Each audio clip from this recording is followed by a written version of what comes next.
imagine someone being able to hear everything you think? I'm John Cena! Well, Edward can. His gift is telepathy. This power allows him to dive into the minds of others and read their thoughts, even other vampires. Edward's telepathy works on everyone, except for one person, his beloved Bella. He can listen to an entire group of people at once, but over the years he's learned to control it, focusing on just one person at a time. The closer Edward is to someone, the clearer their thoughts become.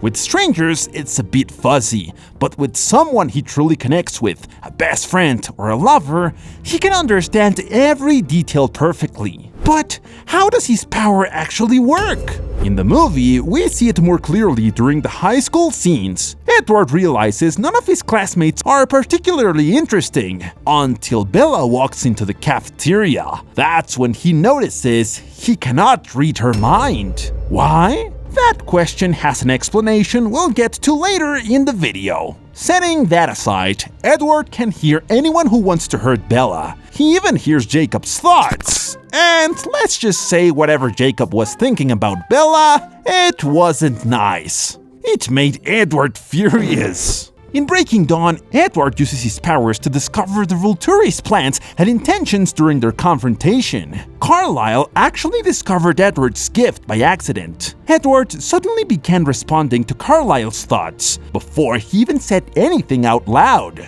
Now, let's answer the big question. Why can't Edward read Bella's mind? The answer is simpler than it seems. If his power depends on emotional connection and Bella's the love of his life, then why not her? It's because Bella possesses her own gift, something she had even before becoming a vampire. She's a mental shield. That ability makes her completely immune to Edward's telepathy and to any other psychic vampire. Bella Swan, mental shield. From the very moment Bella appeared, her power was already there, a mental shield. No one with psychic powers could affect her. We saw it with Edward, and also with Arrow. Both tried to read her mind and failed. Even Jane, when tempted to attack Bella mentally, couldn't touch her. Why? Because Bella's instinct has always been to protect herself and the people she loves. After becoming a vampire, her power grew even stronger. She could now create mental shields to protect others. Her mind became an impenetrable fortress, a bunker no one could enter unless she allowed it. Fun fact: Edward later realized Bella's gift might actually be inherited from her father, Charlie Swan. It's possible that he also has a faint psychic resistance. Edward occasionally can't read Charlie's mind, suggesting the ability runs in the family, just not as developed as Bella's. According to the books, this implies Bella's power could have been passed down through generations. After training, Bella learns to mold and expand her shield at will, controlling it like a true guardian of the mind. Renesmee Cullen, thought projection and shield penetration. Renesmee, the daughter of Edward and Bella, has two unique gifts. You could say her abilities are the perfect opposites of her parents. She can break through mental shields, the opposite of Bella's power, and she can project her thoughts and memories into someone else's mind through touch,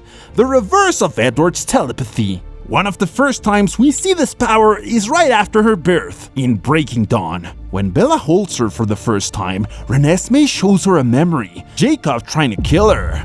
Imagine being a newborn and your first memory is a stinky wolf trying to send you with Grandma Coco. It's likely that over time, Renesmee will grow into her gifts, eventually projecting her memories without physical contact and being able to access anyone's mind anytime.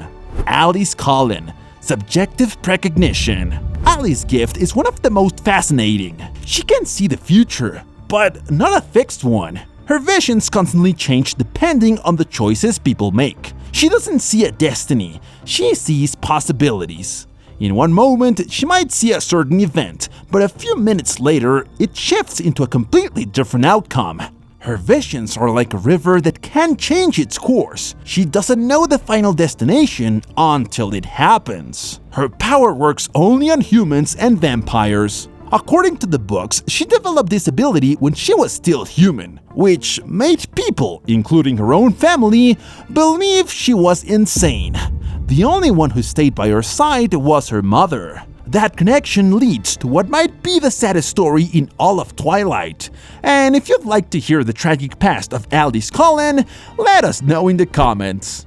Jasper Hale, Pathokinesis. Jasper Hale's gift allows him to sense and manipulate the emotion of those around him, like he does with the family's lawyer, Jenks. His ability is more physical than psychic, which is why it even works on Bella. For example, in the first movie, when Bella is overwhelmed with anxiety as James hunts her, Jasper uses his gift to calm her down. He's always had a natural charisma that draws people to him, but with his power, he can ease emotional pain, pacify crowds, and even influence battles by shifting the mood of everyone around him. Carlisle Cullen, Healing Hands. Carlisle's gift is subtle but powerful. He can ease any physical pain a person feels. He can't actually heal wounds, but he can manipulate the brain's perception of pain, helping others stay calm and endure injuries. That's why across all his identities, Carlisle always becomes a doctor. It might sound like a simple ability, but on the battlefield, it's priceless, allowing his allies to keep fighting without the distraction of agony. The Volturi clan. Now let's talk about the Volturi, the vampire royalty. Arrow, tactile telepathy. Arrow can see every thought a person has ever had, but only through physical touch. The longer he maintains contact, the deeper he can explore someone's mind. Marcus, relationship identification. Marcus can sense the relationships between people, emotional bonds, hierarchies, even romantic connections. He can instantly tell who the leader is, who's loyal, and who's secretly in love with whom. Chelsea, bond manipulation. Chelsea's ability ties closely to Marcus's.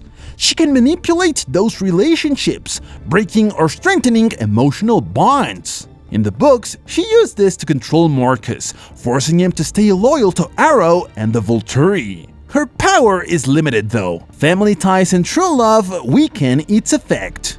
Alec and Jane, sensory deprivation and pain illusion. Alec can completely shut down a person's 5 senses: sight, hearing, smell, taste, and touch. He can even affect multiple targets at once, vampires included. Bella's mental shield, however, can protect against this power. Jane, Alec's twin, projects unbearable pain directly into the mind of others. With just one look, she can make her victims collapse in agony, though Bella, of course, is immune. Dimitri and Afton, tracking and invisibility. Dimitri is basically the Volturi's bloodhound. He can track anyone by sensing their mental essence, no matter how far away they are. But there's one person who can counter that ability: Afton. Afton can make himself invisible to trackers like Dimitri, disappearing completely from their perception. Other vampires and their powers. There are many characters in the movies and books who didn't get much screen time, but their abilities are wild. Sabrina from the Amazonian Coven can make her victims see whatever illusion wants, or see nothing at all. Honestly, it might be the coolest power in the series. Eleazar can sense the type and strength of other vampires' abilities, even before they are turned. Arrow used him to recruit powerful vampires for the Volturi. Benjamin can control the 4 classical elements: fire, earth, water, and air. Yeah, he is basically the avatar of the Twilight universe. Maggie from the Irish Coven can instantly tell if someone's lying just by watching their body language and micro-expressions. A terrifying ability, especially in interrogations. The werewolves. The werewolves don't have distinct powers like vampires do, but what they share in common are enhanced strength, speed senses, and tracking abilities. They can also communicate telepathically among themselves, a key advantage during hunts and battles. That's why it took them so long to hold their own against vampires without the Cullens' help. And as you can see, in Twilight, being a vampire isn't just about fangs and speed. Each one has a unique gift that defines them. Every character carries something that reflects who they were as humans, powers that only needed immortality to awaken. And when it comes to raw strength, Bella is easily one of the most powerful. More than half of the names on this list wouldn't even be able to touch her. But what do you think about all these powers? If you were a vampire, which gift do you think you'd have? Let us know in the comments.